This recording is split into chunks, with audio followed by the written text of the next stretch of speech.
dari awal tuh sebenarnya ini tentang CP ini dan tujuan pembelajaran. Cuma nggak usah lu. Selamat siang Bapak Ibu semuanya. Selamat siang. Terima kasih atas waktunya hari ini dalam kegiatan komunitas belajar kita di hari Kamis ini. Saya ingin mengucapkan terima kasih atas kepala sekolah yang mengizinkan kita bisa berjalan hari ini. Izinkan hari ini perkenalkan saya Ian ya, dalam rangka memenuhi tugas sebagai fasilitator PKG BJOK Kalimantan Barat, khususnya Kabupaten Mempawah, yang mana hari ini materi yang disampaikan tentang KBS ya, komunitas belajar sekolah. Sebelum kita masuk, silakan ya, silakan. Selamat pagi dan selamat sejahtera untuk kita semua. Assalamualaikum warahmatullahi wabarakatuh. Ya, di dalam komunitas belajar ada beberapa tahapan yang harus kita pahami tentang KBS. Yang pertama itu, apa yang Bapak Ibu ketahui tentang komunitas belajar profesional atau komunitas belajar di sekolah? Yang ibu ketahui tentang komunitas atau kombel itu apa kira-kira? Kombel.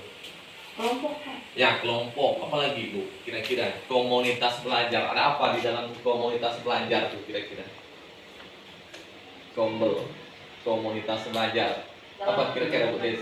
Ya, berbagi, ya betul sekali. Bahwa di dalam komunitas belajar ini ada sekelompok orang.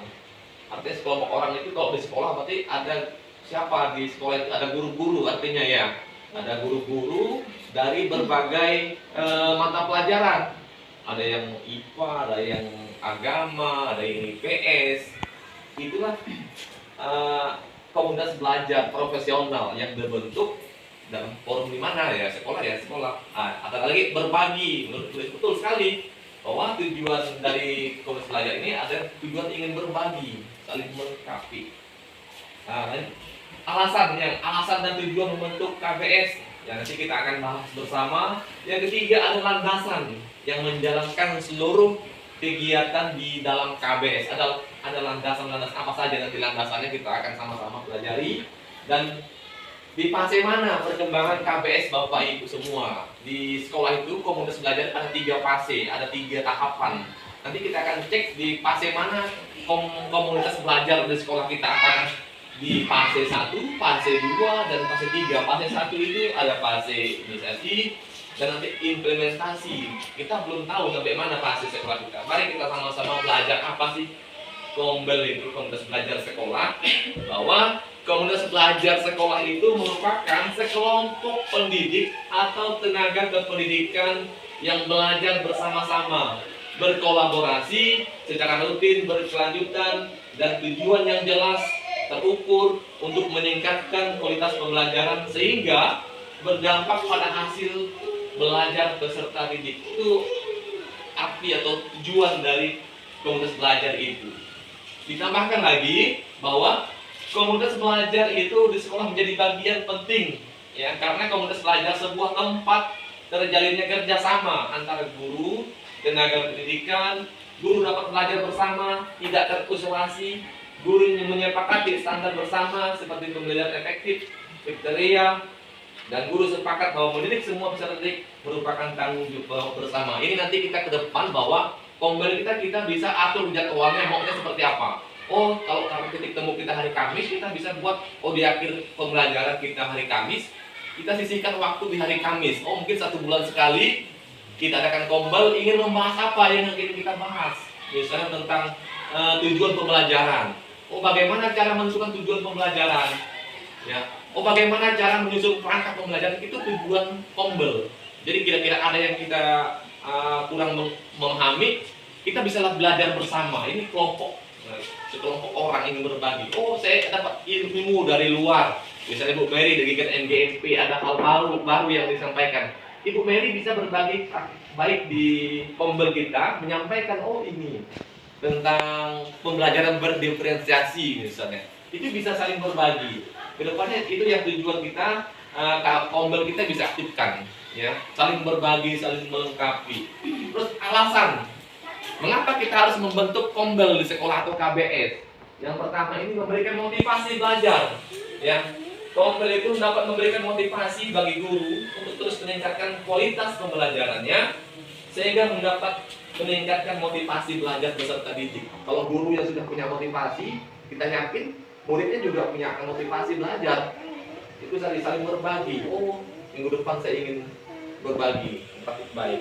Yang kedua, kesempatan belajar. Kalau di luar kita mungkin waktu kita sangat kurang sekali mau belajar. Nah, karena kesibukan pekerjaan, di rumah tangga, waktunya kesempatan kita di Kompel ini kita bisa belajar, mengingat-ingat kembali. Oh iya, perangkat pembelajaran ini saya lupa. Dengan Kompel kita bisa saling mengingatkan. Dengan kegiatan komunitas belajar kita bisa saling mengingatkan. Oh iya, mungkin kita sudah punya perangkat pembelajaran, mungkin kita sudah punya modul ajar. Namun langkah-langkahnya kadang-kadang kita lupa. Pernah kita mempelajarinya, namun lupa. Oh iya, apa sih capaian pembelajaran ini? Kalau dulu di dalam kurikulum 13 itu KI 1, KI 2 paham kita. Namun sekarang di kurikulum Merdeka ternyata ada bedanya. Oh, capaian ya kurang lebih ternyata capaian pembelajaran itu kurang lebih sama dengan KI 1, KI 2. Nanti kita bahas itu. Namun dengan kita kesempatan belajar di Kompel ini kita bisa saling berbagi. Oh iya, Bu, capaian pembelajaran ini didapat dari ini, Badan Kurikulum Nasional itu yang menentukan capaian, seperti itu kurang lebihnya. Yang ketiga, meningkatkan keterampilan sosial. Melalui komunitas belajar, guru dapat melatih keterampilan sosial mereka seperti berkomunikasi, bersosialisasi dengan rekan sejawat. Ya, ini sangat membantu sekali. Kadang-kadang kita kalau di kelas mungkin kita terbiasa di kelas dengan murid, ya kita bersosialisasi dengan rekan sejawat ini jarang-jarang sekali, ya jarang-jarang sekali. Tapi dengan Kompel kita bisa saling melatih komunikasi kita, bersosialisasi kita bagaimana dengan rekan sejawat, dan mana tahu kita ke depan kita dipanggil sebagai narasumber untuk berbagi praktik baik di komunitas yang lainnya. Ya mungkin di MGMP ibu dipanggil dipercayakan, oh Bu tolong di bulan depan ibu sebagai narasumber ya berbagi praktik baik tentang ini. Ya kita tidak bisa betul kemungkinan seperti itu karena berbagi praktik baik ini tidak bisa kita batasi dimanapun kita bisa. Ya. Yang keempat, KBS dapat meningkatkan kemampuan dan profesionalis mengajar. Ya. Guru yang selalu berusaha untuk mempelajari hal-hal yang baru akan memiliki keterampilan yang diperlukan untuk mengajar dengan efektif dan memaksimalkan proses pembelajaran di dalam kelas. Guru harus merespon perubahan yang terjadi dengan cepat, maka pengajaran yang diberikan sesuai dengan kebutuhan peserta didik dan kurikulum yang berlaku. Ya ini fungsinya KBS, Kompel kita di sekolah ini merespon perubahan-perubahan. Contohnya dari kurikulum K13 berubah dari kurikulum Merdeka. Kalau kita tidak belajar lagi, kita tidak akan up to date dengan ilmu-ilmu yang dipelajari. Sehingga pentingnya Kompel ini untuk kita mengupgrade diri tentang hal-hal baru dengan perubahan-perubahan. Oh dulunya RPP itu seperti ini, ATP ini seperti ini. Apa ATP? Alur tujuan pembelajaran. Apa sebenarnya alur tujuan pembelajaran? Oh ternyata ATP ini sama dengan silabus. Kalau di kurikulum K13 itu namanya silabus. Ternyata di kurikulum Merdeka disebut ATP. Ternyata ATP itu sama dengan silabus. Silabus itu apa? Alur langkah-langkah tujuan di pembelajaran. Ternyata ATP itu sama dengan silabus sebenarnya. Itu yang mengupgrade diri. Lanjut. Ya, ini dia 3 ide besar landasan yang menjalankan kegiatan di dalam komunitas belajar sekolah. Yang pertama, mengapa harus ada fokus pada pembelajaran peserta didik. Jadi dalam Kompel ini tujuan utama adalah kita fokus di proses pembelajaran peserta didik, memastikan bahwa setiap peserta didik berpartisipasi dalam proses pembelajaran yang berkualitas. Ya, ini yang kita di Kompel ini kita saling berbagi. Oh, bagaimana cara kita supaya peserta didik dan kelas itu aktif. Ya dulu ya kan anak-anak ini taunya didikte, tulis di papan tulis, yang tidak tahu dibiarkan. Makanya sekarang ada proses pembelajaran berdiferensiasi, menyesuaikan kemampuan, bakat dan minat murid. Oh anaknya mampunya seperti ini, itu pembelajaran berdiferensiasi. Ya fokus pada pembelajaran peserta didik. Yang kedua, membangun budaya kolaborasi dan komitmen bersama. Ya, kolaborasi ini sangat penting. Kolaborasi ini artinya kerjasama ya, Bu Meria. Ya, kerjasama. Pentingnya kegiatan pembelajaran di sekolah pendidikan akan lebih optimal jika guru dapat berkolaborasi dengan guru lainnya. pentingnya kolaborasi kerjasama yang seperti yang pernah sering kita lakukan. Oh, ibu ini gimana yang di RHK sering kita lakukan, saling berbagi, bertanya, oh iya ternyata ini. Itu pentingnya kita berkolaborasi, karena kalau kita jalan sendiri sulit sekali. Ya betul nggak Bu? Ya, kita nggak tahu, akhirnya kita nggak mengerjakan. Tapi kalau kita berkolaborasi bersama, yang satu bisa, yang satu bisa, saling melengkapi. Itu pentingnya berkolaborasi, komitmen bersama. Yang ketiga, berorientasi pada hasil belajar peserta didik. Ya, guru perlu mengetahui hasil belajar peserta didik dengan cara mengumpulkan bukti-bukti berupa hasil penilaian peserta didik yang dijadikan dasar seluruh proses pembelajaran. Betul. Jadi untuk kita perlunya evaluasi dalam proses pembelajaran. Bagaimana cara mengevaluasi?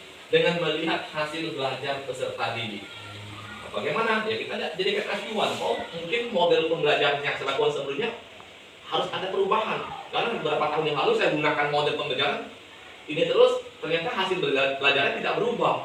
Oh, harus saya tinjau kembali nih model pembelajaran, strategi pembelajaran yang saya gunakan. Apakah saya harus gunakan model pembelajaran yang baru? Ya, mungkin itu bisa dijadikan patokan acuan kita untuk melakukan evaluasi. Peningkatan hasil belajar peserta didik dapat diamati dengan membandingkan berupa hasil penilaian peserta didik sebelum dan sesudah dilakukan intervensi. Intervensi ini dilakukan tindakan. Oh, saya ubah dulunya modelnya mungkin model komando ya, sering ya, discovery learning. Oh, sekarang saya mau ubah nih model pembelajaran saya. Ya, dengan cara yang mana? Oh, model yang terbaru misalnya. Atau project basic learning, saya menggunakan project basic learning. Oh, yang sebelumnya discovery learning saya ubah ya. Sekarang saya mau project basic learning, PBL ya. Siswa dipercayakan mengerjakan segala sesuatu dengan mandiri berkelompok, dipercayakan. Oh, ternyata hasil pembelajaran ada berubah, siswa lebih mandiri. Itu bisa kita jadikan sebagai acuan ya. Baik, fase perkembangan KBS. Ya, ini dia. Fase-fase kombel kita di tahap mana? Ada 3 tahap ya, fase inisiasi, fase implementasi, dan fase keberlanjutan. Nah, kita akan bandingkan. Cara membandingkannya begini ya. Kita langsung di tabel aja. Di tabelnya biar lebih enaknya sini. Lebih jelas di tabel itu lebih jelas. Perkembangan sekolah ini ada fasenya. Ada fase perkembangan sekolah. Kita akan ya, nampak kayaknya ya. Kita akan bisa mengetahui kombel kita yang namanya kombel SMP Negeri 4 Sedaniang nih Bu, namanya kombel suar kalau tidak salah, betul? Ya, kombel suar ya. Suar itu harusnya dicari makna, karena biasanya kombel itu nama itu punya makna. Ya, punya makna. Kalau di SMP 3 Sedaniang itu kombelnya belum tahu apa namanya itu. Ada maknanya. Tarabit, artinya mereka mau bersinar, mau tumbuh. Kalau di seluas itu juga ada seperti itu, ada punya makna. Tapi harapan kita dengan suar ini artinya juga muncul sebenarnya. Suar ini kan ya orang Suwabarangan yang tahu biasanya ya, suar ya, suar. Ya, kayak menara. Jadi kita walaupun kita di sekolah pedalaman, kita tidak mau tenggelam, kita mau yang muncul, kita mau yang kombel kita bisa orang kenal. Harapannya kita seperti itu. Dengan kita saling belajar terus, tidak menutup kemungkinan kita bisa undang orang-orang guru-guru di sekitar Suwabarangan untuk bisa hadir di kegiatan kombel itu di pertemuan berikutnya dengan cara bergantian. Oh, narasumbernya nih ibu ini, oh bapak ini. Kita undang guru-guru BSD untuk saling berbagi praktik baik. Itu untuk kedepannya. Oke, kita cek di tahap mana nih kombel kita. Tahap inisiasi di kepemimpinan bersama yang saling mendukung, masih menumbuhkan di antara para pendidik ya. Diimplementasi berbagi kekuasaan, otoritas, dan tanggung jawab. Sekarang kita cek nih di kepemimpinan, apakah hanya masih tahap bertumbuh nih kepemimpinannya. Kalau di tahap implementasi sudah berbagi kekuasaannya. Oh, ini ibu sebagai ini mencari materi ini sudah berbagi implementasi. Dan kalau di tahap di keberlanjutan, pengambilan keputusan bersifat luas untuk komitmen dan akuntabilitas ya. Kembali bersifat luas, sudah luas, bukan hanya untuk lingkup kombel kita saja lagi, sudah dalam lingkup luas. Ini saya rasa di tahap kita baru tahap ini inisiasi, betul nggak? Ya baru hanya ingin menumbuhkan rasa kepemimpinan para pendidik kita. Oh saya mau juga, baru tahap ingin merasa, baru ingin, betul ya? Ya sekarang kita masuk ke yang kedua nih, nilai dan visi bersama. Sampai di tahap mana nih kita nih? Ya nilai dan norma yang dianut masih seperti ya masih seperti formalitas gitu ya, di tahap implementasi di inisiasi ini seperti normalitas saja, norma nilai dan norma yang dianut itu saja. Misalnya masuk sekolah, ya tata tertib sekolah masih seperti itu. Kalau di tahap implementasi fokus pada peserta didik dan ekspektasinya tinggi, harapan kita tinggi, dan kita fokus kepada pengembangan peserta didik itu di tahap implementasi. Yang tahap keberlanjutan di Kombel ini pengajaran dan pembelajaran yang dipandu oleh visi bersama. Sekarang kita harus cek lagi apakah sudah ada kita ini kesepakatan bersama nih di sekolah kita. Itu yang perlu. Oh kalau memang belum, ternyata kita belum sampai ke tahap keberlanjutan. Berarti kita masih di tahap di formalitas saja, nilai, norma, ya seperti ya inisiasi masih tahap ini. Artinya kita harus mengubah nih dari tahap inisiasi, tahap implementasi. Bagaimana cara mengubahnya nih? Fokus kepada peserta didik. Harapan kita tinggi. Anak-anak kita sepertinya, oh mereka harus lebih aktif lagi. Kadang-kadang kita di kelas, anak-anak terlalu masih tradisional model pembelajarannya. Harapan kita dalam masa pendidik mereka lebih merdeka lagi belajar lebih lagi ya. Baik, berikutnya langkah berikutnya adalah di pembelajaran dan praktik baik secara kolektif. Ya, ini berbagi baik, praktik baik secara kolektif. Bagaimana? Berbagi data peserta didik, dialog. Ya ini kita hanya masih berputar-putar tentang data murid terus. Di Dapodik kita masih ini data. Oh data muridnya dari mana? Oh kemampuan pelajaran seperti ini. Oh dialog, hanya kadang-kadang kita dialognya tidak sampai berlanjut. Misalnya orang nih, wah si ini nggak bisa menulis nih. Oh si ini nggak bisa membaca anak nih. Hanya sebatas dialog, betul. Tidak ada tahapan langkah-langkah yang kita lakukan.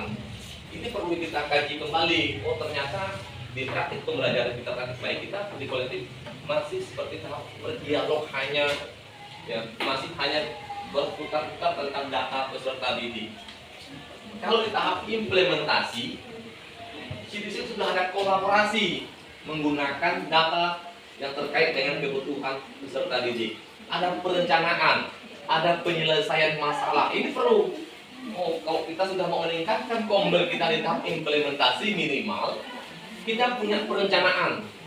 Oh, anak yang tidak bisa membaca, kita atur strategi gini. Bagaimana cara anak itu supaya bisa membaca? Oh, kita di jam-jam tertentu kita sisihkan waktu, ada yang mendampingi misalnya, atau kasih tugas project. Ya, kolaborasi menggunakan data. Ya, ini kolaborasi. Kita setiap wali kelas nih punya data nih. Anak, oh anak ini tidak bisa membaca di kelas saya. Oh, anak ini tidak bisa menghitung di kelas saya, punya data. Oh, di kelas ini ada anak yang bandel betul, tidak mau diatur. Punya data, berbagi data dengan kebutuhan peserta didik. Oh, anak ini kemampuan belajarnya, audionya bagus, pendengarannya bagus. Oh, visualnya anak ini bisa belajar secara visualnya bagus.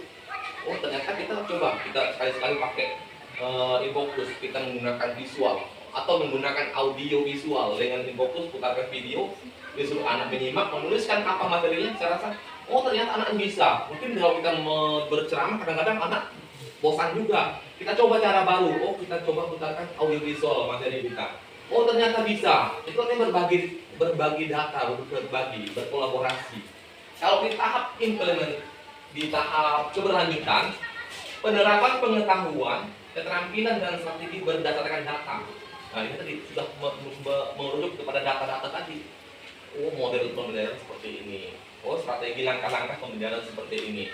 Sehingga kita punya solusi data. Oh semester ini anak ini yang tidak membaca ada kemampuan nih mengenal huruf. Oh ada perubahan nih dari tidak bisa menulis bisa menulis.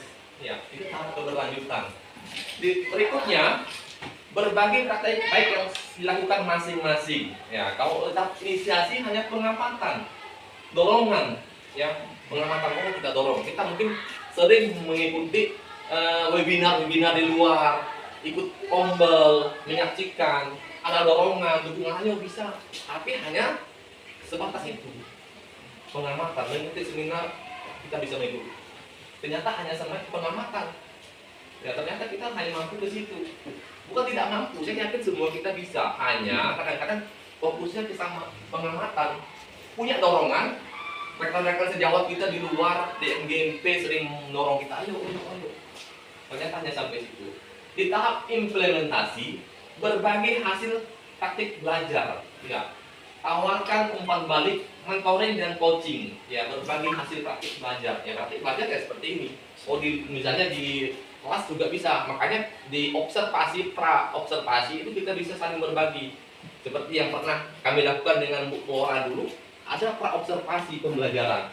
Saya mengamati Bu Flora, saling berbagi. Oh, Bu, ini ada yang lupa. Oh, betul. Ternyata dengan saya mengamati Bu Flora juga saya mengambil. Oh, ternyata gini cara mengajar yang baik. Itu saling berbagi. Pasca observasi kita saling berbagi. Oh iya Bu, ini sudah ngajarnya sudah bagus nih. Ada hal baru yang saya dapat. Oh, ada hal yang harus Ibu perbaiki. Mungkin Ibu kurang memotivasi.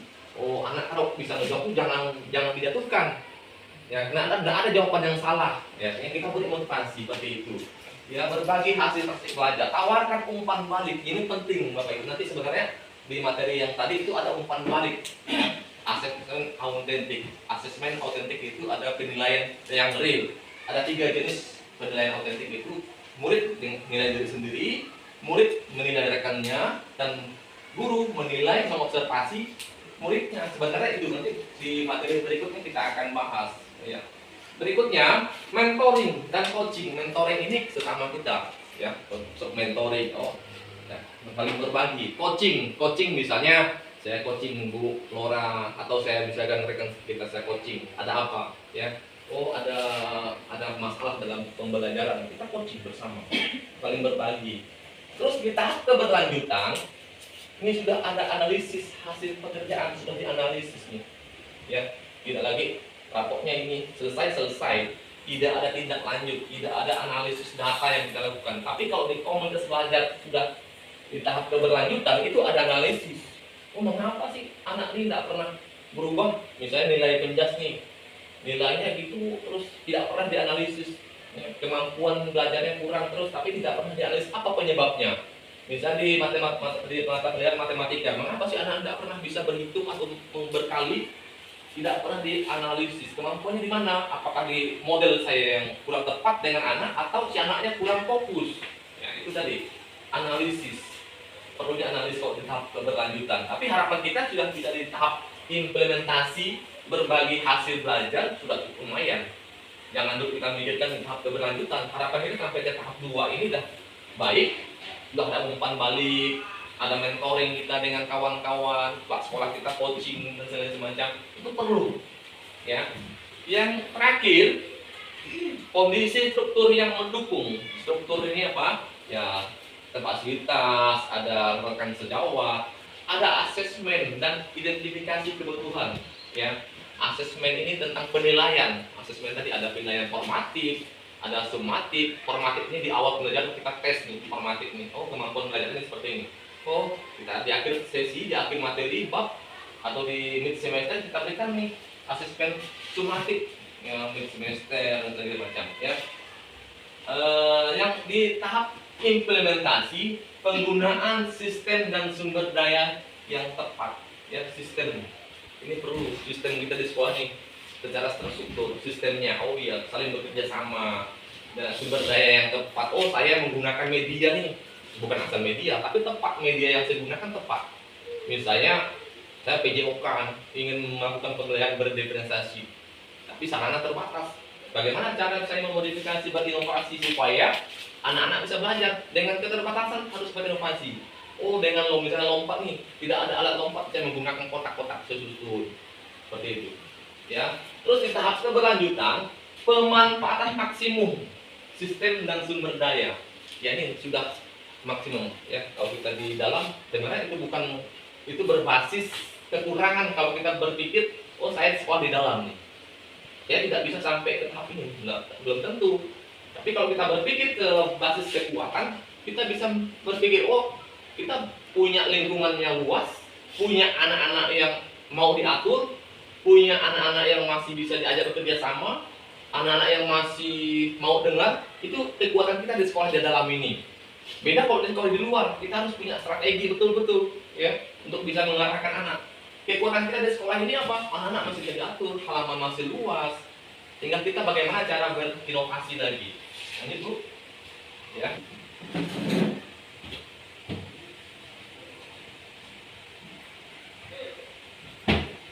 Ini tidak lama nih hari ini. Jadi materi kita berfokus kepada tentang komunitas belajar.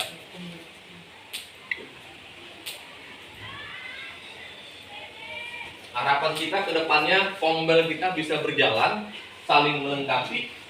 Satu keuntungan kita kalau kita Kombel aktif, kita tidak perlu lagi ikut-ikut webinar di luar. Kadang-kadang webinar kita hanya ikut absen, selesai dapat sertifikat, kadang-kadang lupa nih apa materinya nih. Ya, betul nggak?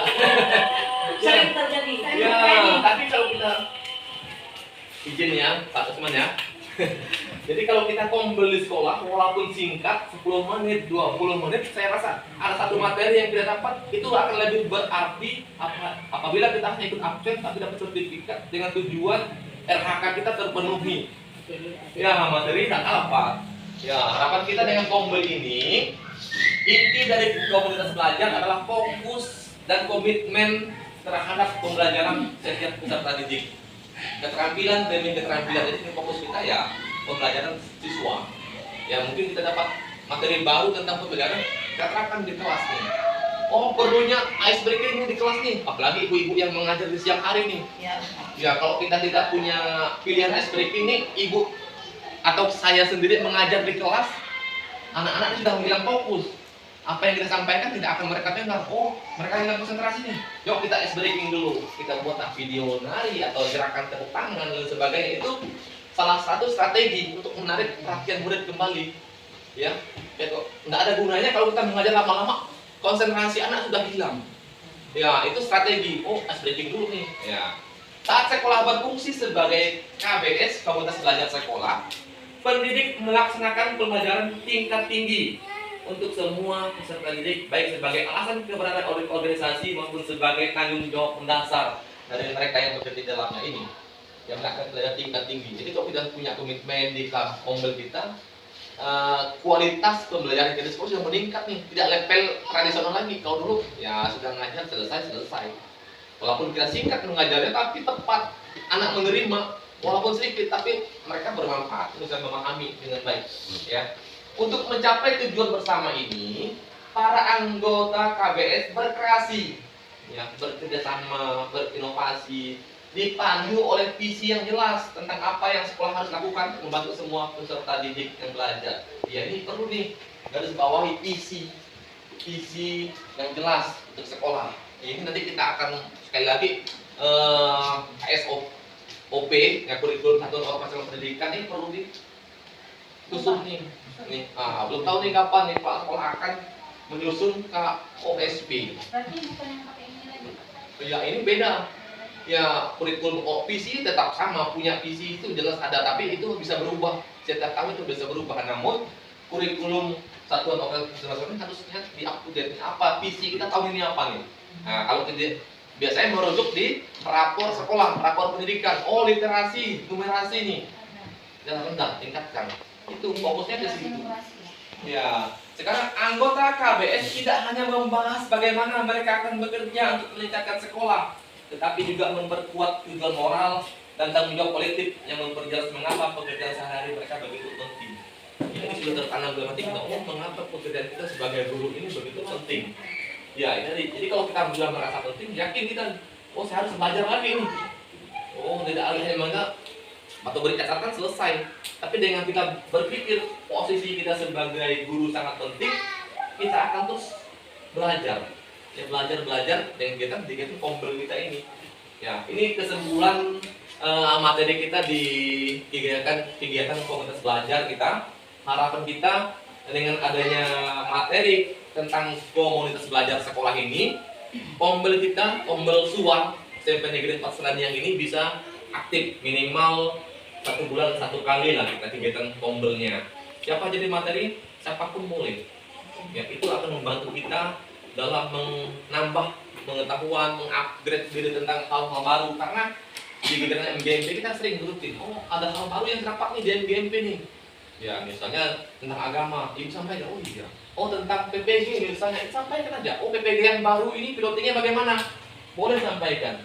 Oh, seperti itu. Oh tentang penilaian nih, penilaian baru nih gunakan. Oh, kita sama-sama berbagi. Jadi harapan kita memang seperti itu. Di Kombel kita bisa aktif, walaupun kita di sekolah di dalam, walaupun kita webinar, kata orang menggunakan webinar, kita sebenarnya ya tatap muka gini akan lebih jelas, lebih enak sebenarnya karena langsung ya kan, ada hal-hal yang sampai kalau di tatap maya nih webinar kan kadang-kadang ya sudah kadang-kadang sembunyi mukanya. Kamera. Iya, off kamera atau kita pergi ke kamar tatap muka kelihatan nih. Oh iya. Sambil masak Pak. Ya sambil masak nih, dengar ya. Ya kok dengar. Ya, baik Bapak Ibu semuanya, terima kasih atas perhatiannya hari ini. Mohon maaf bukan saya menggurui, artinya kita saling berbagi hal-hal baru yang akan kita sepakati bersama khususnya terkait dengan Kombel ini. Mungkin ada yang ingin menyampaikan sesuatu? Pak, Ya, silakan Bu. saya tertarik dengan pembelajaran berdiferensiasi. Ya. Di situ Bapak menyampaikan menyesuaikan bakat dan minat anak. Minat, ya. Oke, jadi kan untuk agama Hmm. ada materi tentang kemampuan. Kemampuan itu bakat atau talenta Ya. yang diberikan oleh Allah kepada setiap manusia. Hmm. Jadi ada beberapa anak itu yang menyampaikan bakat mereka, misalnya masak. Ya. Apakah boleh waktu pelajaran itu kita langsung praktekkan masak di situ, Hmm. pas pelajaran agama atau bagaimana gitu aja sih. Oke, terima Kalau kasih. nari atau nyanyi kan boleh lah kita Iya. langsung. Kalau masak gimana Pak? Oke, terima kasih Bu. Ya. Tentunya kalau terkait pembelajaran berinteraksi ini kan masing-masing anak punya bakat, minat, kemampuan masing-masing. Ya. Iya kan? Jadi anak yang jago olahraga, Ya. kadang-kadang dia kurang di matematikanya atau di sainsnya kurang. Kemampuan itu. Sekarang kita fokus di kemampuan anak. Oh, anak ini pandai. Oh, bukan pandai tapi lebih cenderung lebih hobi, lebih menikmati kegiatan memasak. Ya. Iya. Belum, tidak harus kita di dalam pembelajaran agama itu mungkin harus memasak, tapi bisa menunjukkan literasi. Apa sih tentang masak? Ini literasi. Silahkan tuliskan tentang masak, langkah-langkah masak. Oh, metode masak ini apa saja? Itu kan literasi bermasak. Bukan hanya harus memasak, namun pada asalnya nanti kita akan melakukan praktik akan lebih baik. Namun dengan melakukan literasi tentang memasak, siapa koki yang kamu kenal yang jago memasak? Yang di RCTI misalnya ada kan? Oh iya kan begini, kalau dia hobi memasak otomatis dia punya gambaran, oh Chef Juna nih, saya Bu suka Chef Juna. Ya artinya dia punya literasi cenderung ke memasak nih. Ya, oh Chef Juna nih, kenapa dia suka Chef Juna? Bukan hanya lihat mukanya, oh memang jago masak Bu. Bagaimana dia jago masak? Kita terus gali pertanyaannya. Itu menggali anak. Kadang-kadang kita selesai dapat Chef Juna, siapa Chef kesukaan kamu Juna? Mengapa kamu menyukai Chef Juna?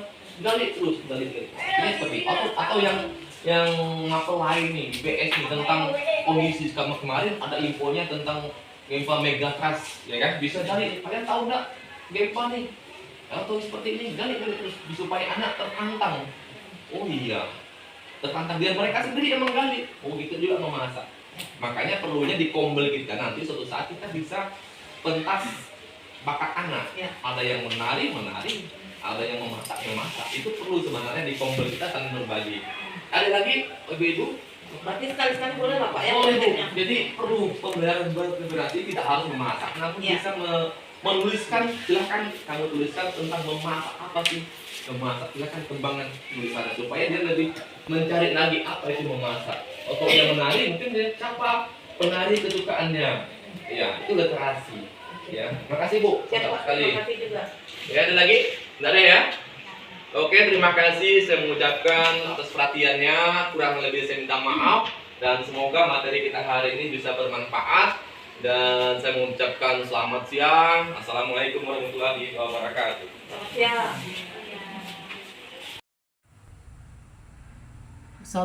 Salam sejahtera. Saya Riantan Sinaga, SPD, Kepala Sekolah SMP Negeri 4 Sadaniang, Kabupaten Mempawah, Provinsi Kalimantan Barat, memberi izin kepada rekan guru saya yang bernama Bapak Ian SPD yang sedang mengikuti program pengembangan kompetensi guru PJOK atau PKG PJOK untuk mengupload, mempublikasikan baik berupa video maupun konten-konten yang sesuai dengan program yang beliau sedang ikuti.